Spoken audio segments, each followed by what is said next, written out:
Okay, hello Tzippy. Hello, Natalie. Yom Ha'atzmaut Sameach. Yom Ha'atzmaut Sameach. Thank you so much for being with us in the Born to Do Business Global community on this Israel's Independence Day, 73. Can you imagine? I can't. It's amazing. Israel is 73 years old. And to tell you the truth, in the beginning, we have those interviews every Thursday.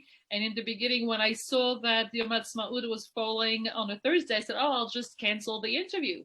But then we got to speak. And by the way, I want to thank Joel, who introduced us both. And then you told me about what we're going to talk about the book that you wrote. And I said, wait, this is perfect to do on Yom Ha'atzmaut, on Israel's Independence Day. So we kept the interview. And I hope that a lot of people, even if they don't watch it today because might be with their family or out celebrating, I know a lot of people come back after and they listen to it, so I'm very, very happy that you're here with us. Thank you so much for being with us today. Thank you for having me. It's a delight to be here.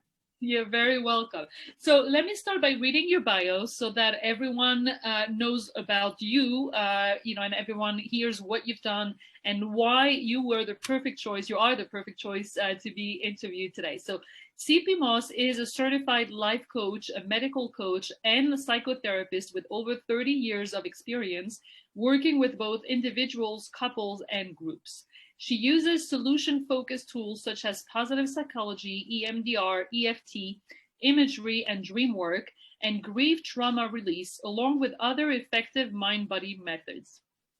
She has developed an online course, Dying to Live, to help others reclaim their true selves by embracing rather than resisting their mortality.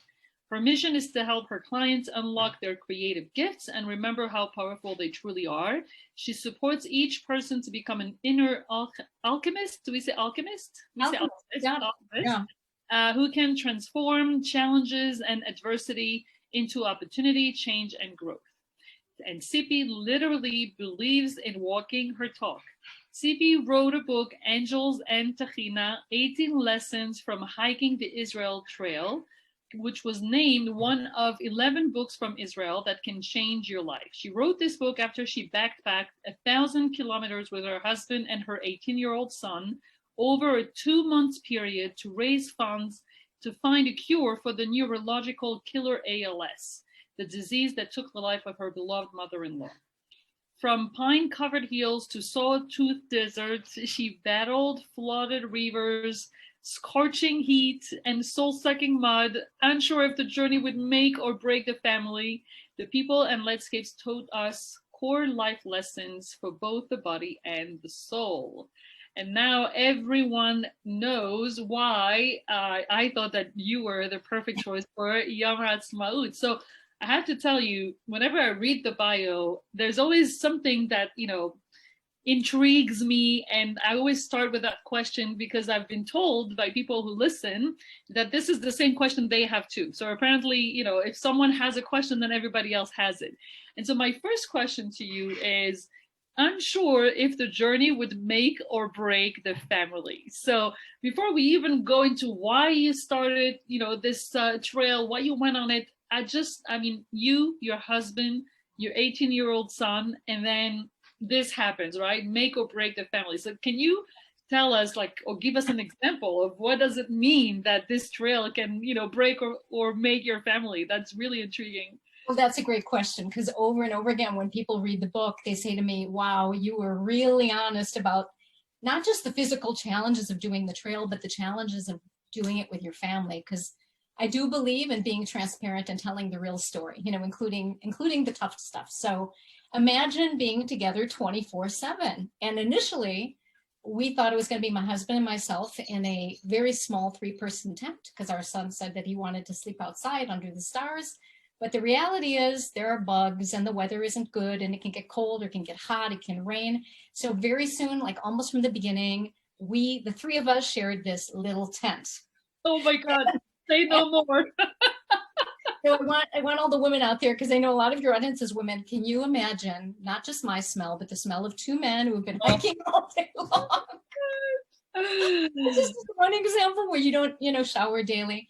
And then there's just, okay, so that's just the very, like the senses part of it. But then beyond that, there's when you're exhausted, we all know this, when we get tired. I mean, if Corona has taught us anything in this past year, it's what it's like to also be stuck at home 24/7 with your loved ones who you may really love, but they can get on your nerves or you can get on their nerves, and both usually happen. So there were those moments of conflict for sure. And I was especially nervous about the fact that here our marriage was going to be up for, you know, like under the magnifying glass for our 18-year-old son to see, who is still in 12th grade. It's like, oh my God, am I going to traumatize him for life? When he sees my husband and myself fighting, is he going to want to continue? You know, it was not always easy. Wow. Wow. It's true that you're being very honest, but I have to say that just picturing you three under a small tent, I think it says it all. I think it really says it all. And you were brave to continue for 2 months. But before we even go further, maybe for those of the people that don't know, what is the Israeli trail? Like maybe give a little bit of a background, like what is it? Why do people go on it? How long is it? Like, you know, what is the whole context of this trail? Well, first of all, I'm really, really proud to say on Israel's 73rd birthday that National Geographic rated the Israel Trail as one of the 20 best long distance trails around the world. Wow. So it's an over 1,000-kilometer trail that starts up in the north at Kibbutz Dan, right by the border, going all the way down to Eilat by the Red Sea, and it wiggles its way through the country. So you're kind of crossing the length and the breadth of the country, and it's such an amazing experience for whether people choose to do it in one go, like we did with backpacks, or people who do it in segments. And I think we have something that you can't find anywhere else in the world. I mean, I shouldn't say something. There are many things that you can't find. One is this a trail that not only winds through incredible scenery in a country that's about the size of New Jersey. The range of the scenery is just astounding. I heard this from people coming from abroad. It's like such a tiny country and so much variety. The variety of people who hike the trail, it draws lots of people from abroad. Clearly, it's a rite of passage for many Israelis who just finished the army. It's becoming more and more attractive to families. I mean, at the time we did it, we were one of the only families doing it, but more and more families, especially now during Corona, people are dying to get out and do the trail because they can't go abroad. But in addition, you're constantly going past biblical sites, right? Like our history really comes alive. And so the last thing I would say is, we have something that even most Israelis don't know about, which is an astounding network of trail angels. 400 to 500 trail angels who are good human beings, human angels who welcome people into their homes or allow them to camp out in their yards. Sometimes we'll just leave a key or say the door is open, come in, we're not home yet. I mean, where do you hear of such a thing anywhere else in the world where people are so trusting?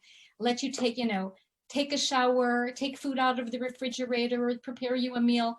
It really depends on the family, but you get all ages, all religious backgrounds, all ethnicities, and there's 400 to 500 of them all around the country that do this for no other reason but to open up their homes like Abraham used to do, right? Right. Oh my God, this is a lot of modern age Abrahams, yeah.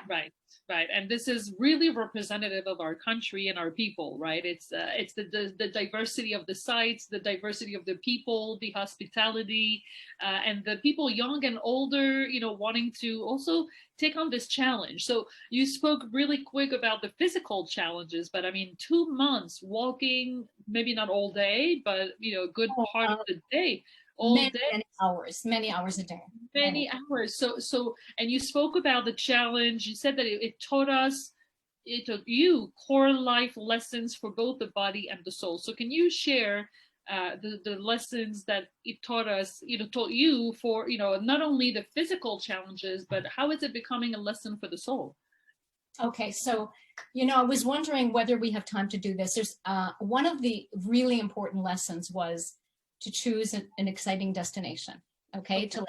And this very much fits in with the work I do as a coach, because I always say to people, if they have a goal that's really, really exciting and they know why they're doing it, and it's important to them. But beyond that, it's not just important to them, but it's going to benefit somebody else besides. So in our case, we did it because we really wanted to do it, but we also wanted to do it not just to explore Israel, but to raise money for Israel, for ALS research, because it's such an awful disease. And we saw what my mother-in-law went through, you know, where your body is falling apart bit by bit, but the mind remains intact.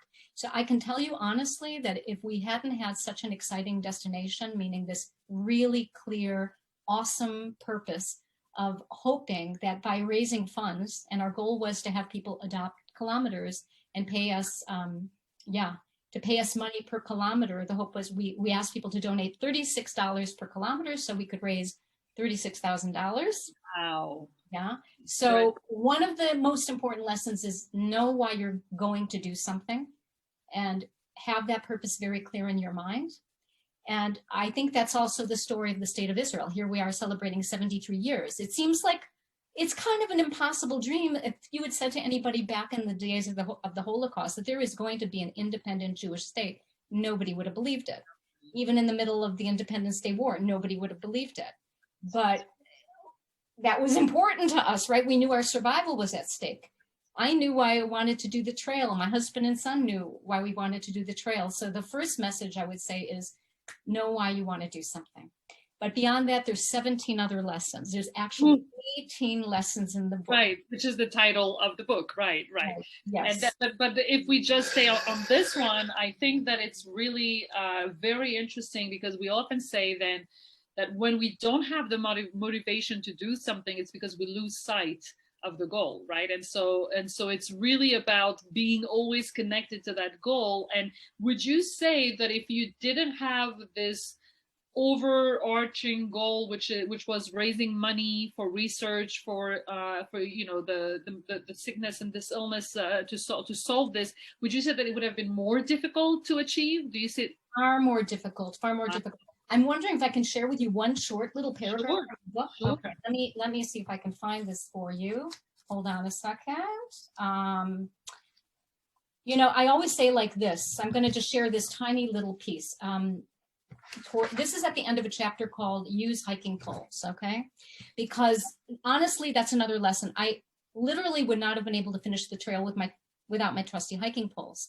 But every single lesson that had a physical aspect to it also had a more metaphorical or symbolic aspect. So I realized no way would I have done the trail. I wouldn't have made it all the way to Eilat without my other two trusty hiking poles, my husband and my son, who carried a lot of the extra weight. But beyond them, there were so many other people that we leaned on, right? So I just want to share this little piece, Yes, please. which is, but in our moments of exhaustion, I leaned most on the tenacity and fortitude of all of those struck by ALS. When we were filled with doubts and fears, I leaned on their courage in coping with a disease that had no cure. When we were homesick, I thought about how they were losing that most precious of homes, the human body, bit by bit. When I cursed, I thought about the fact that I had a voice to do that. When our water supplies were low, I was grateful that I had the ability to sip the little that was left. When my legs almost buckled from exhaustion, I considered how lucky I was that I could walk at all. We prayed every morning, putting our hands and hiking poles together, that our feet would be steady, our footsteps sure. And each day we remembered those with ALS, many of whom could no longer walk or even stand, but were among the strongest, most upright people we knew. Like invisible hiking poles, they supported us and pushed us forward when our strength faltered and helped us reach the end of the trail.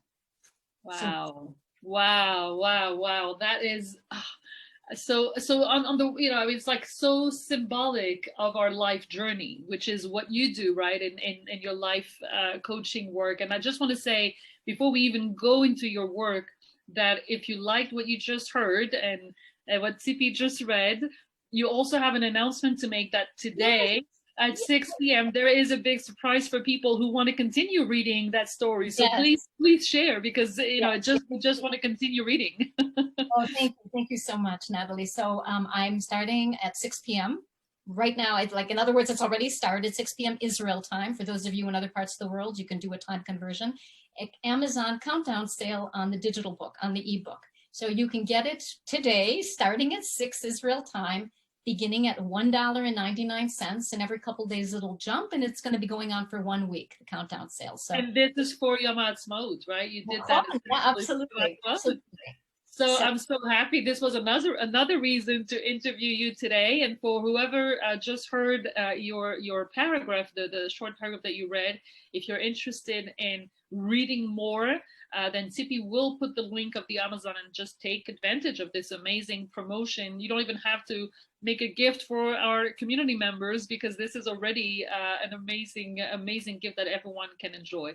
And so going back to how this ties in your work as a life coach, as a psychotherapist, how did you, was it, I'm going to ask the question like this: was it easier to do the trail because you were a life coach and a psychotherapist, or did the trail help you improve your skills as a life coach and as a psychotherapist? Which one ties in the other? That's a great question. It's a little bit like, which came first, the chicken or the egg? Exactly. So I can just say, first of all, at the outset, it was really a huge undertaking. And honestly, I didn't know if I was going to be able to do it, because the odds were not exactly in our favor. One of the things I read is that 3 out of 10 people who plan on doing the Israel Trail in one go, backpacking it from start to finish, only 3 out of 10 make it. So So the odds were not exactly with us, and we saw many, many people who were not able to finish the trail for all kinds of reasons, injuries, family situations. So we truly didn't know. But I'm going to go back to what I said before. As a coach, I often will say to my clients the following: if you have a really strong what that you want to do, and a why, that's the purpose behind it, you know what you want to do and you know why you want to do it, then you're going to be able to take the challenges along the way and the difficulties and the failures along the way, and you will be able to turn that into gold, which is why, I call my coaching practice inner alchemist coaching, because it's about taking the lead and turning it into gold. So as a coach, that definitely informed the way I saw things, and it helped me the times that I was on the verge of giving up, and every one of us had our breaking points of wanting to give up. I was reminding myself of my why, as I said earlier, but I was also saying, okay, it really hurts right now. Like, you don't think you're going to be able to take one more step, but you're doing this for others, right? And you know that you're doing this for yourself. And you know that if you want to give your clients the best possibility of going after the impossible goals or the nearly impossible goals, then you really have to be a role model yourself. Now, I wasn't actively thinking about it. It was more like kind of underground, like, the ground I was walking on, every footstep was taking me a little bit closer to that awareness. But honestly, the biggest lessons, Natalie, came after the trail. As I often joke to people, it took 2 months to walk the trail, and then a mere 10 years to write, edit, and publish the book. So all of those lessons that I was learning, the 18 lessons I was writing about, there were times where I felt like I can't do it. The writing of it, I can't finish the editing of it, I can't publish it, and I would put it aside. But then again, there was a gift in, let's call them shelving the book, putting it aside, looking at it as, I don't know if I'm going to ever get this done. And that is that the lessons drained in to every pore and fiber of my being. And I was able, I think, to bring more depth to it because of the challenges and because of the frustrations and because of the difficulties. And I will say one more thing, just because, look, our whole country has been through such an incredibly difficult year. My God, last year, Yom Ha'atzmaut, we couldn't do anything, right? I don't remember exactly where we were at, but we were certainly not out celebrating in the streets. So these 18 lessons, when I did the final edit of the book during the lockdown, the first lockdown, I was finishing the edit, and I realized these 18 lessons are just as relevant now. They're especially relevant now during COVID. They're especially relevant during a pandemic. So I felt even more so, I've got to get this book out, not just for me, but for other people too. Even if one person reads it and gets something from it, then my work will have been done. Wow. So it's really turning your personal experience into a universal message, because I'm hearing you, and of course, yes, what you went through the trail, what you went through writing the book, what everyone went through Corona, but I'm also seeing this when I work with entrepreneurs and their, ups and downs, and the times where you want to give up, and times where it's too difficult, and times where you don't see how you're going to make it, and those ups and downs, and how you don't know how you're going to make the next step, and everything you described basically. And I think that what you said about the why and the what is so important. Like the why is the reason why you're doing this, and hello, we're the Born to Do business global community, because the Born to Do is such a big why. It's why you're here. It's your mission. It's the reason why you're here. That's your business. And the what is how you're translating this why into the world. And so this book sounds, and your journey and how you're sharing it, obviously there are different levels of sharing it. I'm sure people go through the same experience and don't, go as deep. But it sounds like it's really, really a universal message that everyone can take for their own, and get courage from it. And so can you share with us a little more on how this transversal message is expressed in your practice? You spoke about an online course, Dying to Live.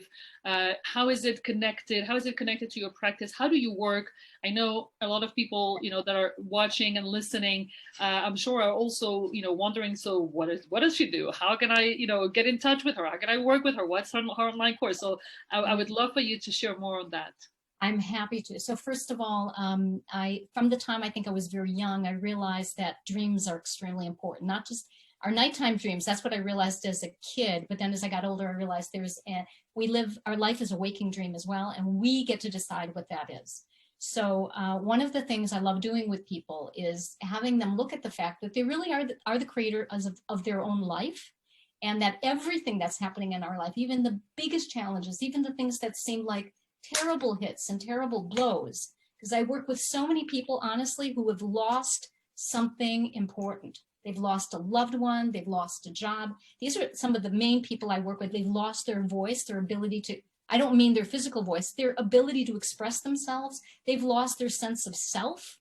I could go on and on, or they're in that dark night of the soul. And I believe, actually, because I also used to do a lot of dream work with people, and whenever they would come in with a nightmare, I would get very excited. They thought I was insane. And I would say, no, you don't understand. There's incredible gold waiting for you here if you're not afraid to face it. So this is the same thing about anything that's challenging in our life. Like the Israel Trail was probably the most physically difficult thing I've ever done in my life. And yet it was probably one of the most impactful things. So I want to say to all the business people out there that this last year, I'm sure if you were a solopreneur, or not just a solopreneur, you took probably some really hard hits. And just know that those hits, one of the things I do in my business is I help people to realize that those hits, those so-called failures, have huge, huge gifts hidden inside of them. And I don't have the expectation that the person's going to be able to immediately identify or unwrap the gift, but that's one of the big things I do with people. So we could then look, what's the Dying to Live course about? I realized that people are so afraid of death, but they don't actually live their lives. And they could be taking the fact that we are mortal human beings, and all of us have an ultimate deadline, and we don't know how long we have on this planet. And like you said, we are born to do something special. Your business, the Born to Do business community, we are all here to do something unique that nobody else can do.